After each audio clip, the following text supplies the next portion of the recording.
My name's Adam Passmore. I'm a senior manager at RSM Cayman. I lead the projects for AI initiatives across our audit practice.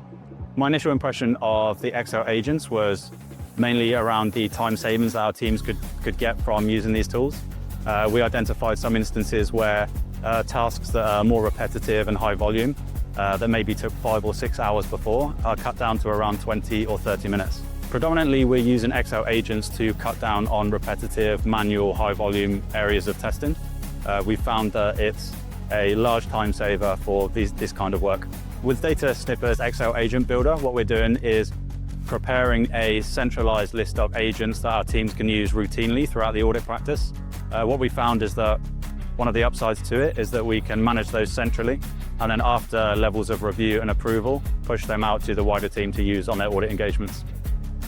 I think the benefits from the agent builder is twofold. The main benefit being time savings, first of all, from using the agents across our engagements, and the second of all, managing those agents centrally.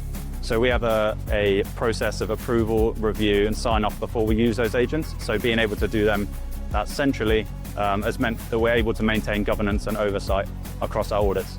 So with the time that the Excel agents have freed up on some of that more repetitive manual work, the team members are able to focus more on client relationships, communication, understanding the risks associated with the client's operations, and just taking more ownership of the next level up in their role.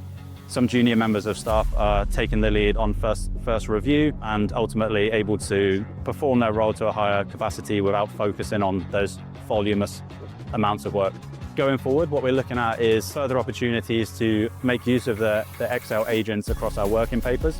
We've already implemented it for a significant portion of our work. We're seeing time savings in a number of areas.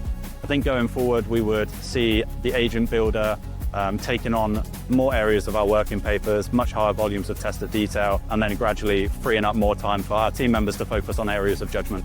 I think from the different tools that we've explored, we found that because we've been using DataSnipper since 2023, prior to the AI agents coming out, we found that it's an audit tool first, and then it's got an AI layer on top of that. So while other agents that are built into Excel and can perform tasks in there, we don't necessarily see the same level of traceability from client information through to supporting documentation that as audit firms, we need to be able to see and re-perform in working papers.